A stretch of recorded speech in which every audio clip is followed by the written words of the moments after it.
Shinedown with Threat to Survival. Man, this week has been a grind with all the stuff that's come out. Shinedown has been a group that has been on the tongues and the radio for quite some time. The tongues of the public, the radio, the box that's in your car, that thing.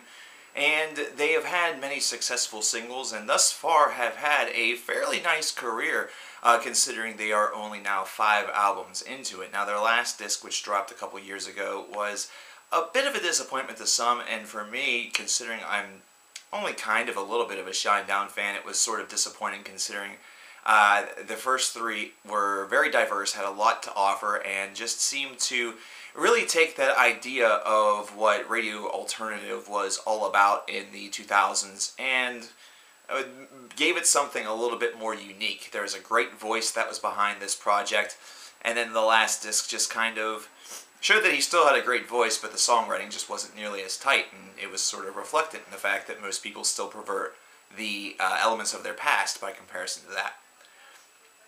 So with Threat to Survival, it's a little bit of a different story. This is one that does have a little bit of stronger songwriting and some singles to sort of back it up, including Cut the Cord, which has been on the radio for about a month or so already and has been making some decent traction, though it is by no means dethroning the Linkin Park rock block. Oh, goody goody gumdrops. Oh, but at any rate, in any stretch of the imagination, the song is a pretty straightforward rocker, which is very similar to the very first track on this album, which is Asking For It. And then as we continue through this journey of this album, it seems as though there is a little bit of a musical change that occurs, a little bit of a stylistic shift that almost feels as though the band listened to what has happened in modern rock in the past couple of years, with bands such as Imagine Dragons really taking shape and kind of wanting to take their music in a little bit more of that direction, where there's a little bit more of a reference point, either that or a knowledge and acceptance, either that or just a true recognition of the fact that sort of this pop alternative exists that really showcases the great production and great methods that are being used and combining the two together.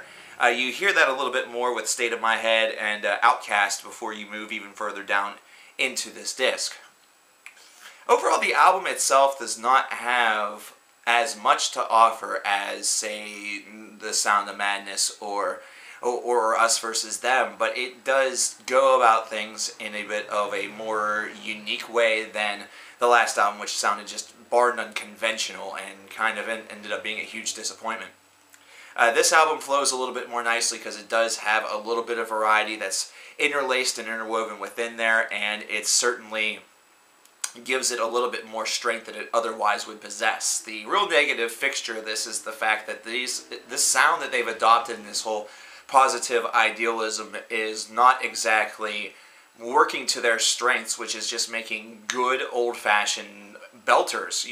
If you remember early on in their career, their cover of Simple Man by Lynyrd Skynyrd was a huge song. 45 was just a massive, massive hit. Fly From the Inside. These are 3 songs off of the same album, and Leave a Whisper, that were all fundamentally quite different in some way and really showcase the element of the strong voice that their lead singer possesses in a different way in order to really illuminate a bit of diversity that this band possesses. But this is yet another album where that diversity does not show itself nearly as much as it really needs to, and they kind of should explore a little bit going forward to the frame of mind that they were in whenever making the sessions for albums such as Leave a Whisper and The Sound of Madness. Not try to carbon copy them, mind you, but just some of the different frames of mind should have a bit of a reference point there, considering those songs really came to life because of animated music that really reflected the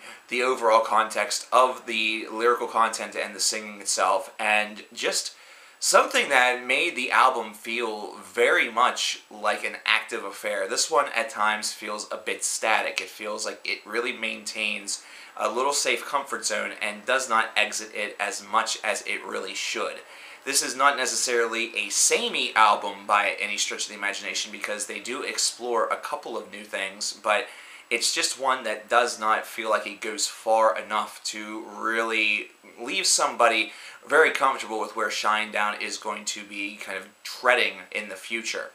Overall, this is an album that's just kind of okay. It's one that was another disappointment for me, but I know a lot of people are really going to dig a lot of the work here. Cut the Cord was a really big song for a lot of people. I've already seen the lyrics posted and retweets and blah, blah, blah.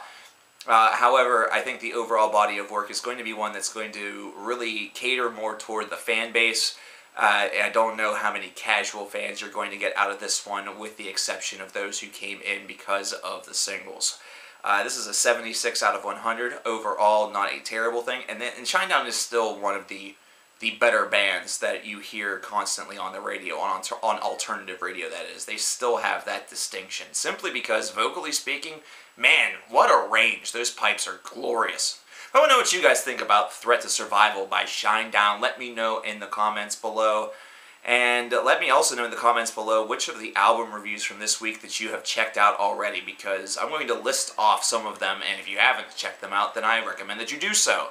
We have Operation Mindcrime, we have David Gilmour, My Dying Bride, The Black Dahlia Murder, Atreyu, I'm losing it, man. I am losing it. Annihilator is another one. There's just a ton. There's just a ton that has happened this week, so definitely check out some of those if you haven't already. I'm coverkillernation, and I need a vacation. Hopefully I'll be getting one kind of soon. I'll talk to you later. Peace.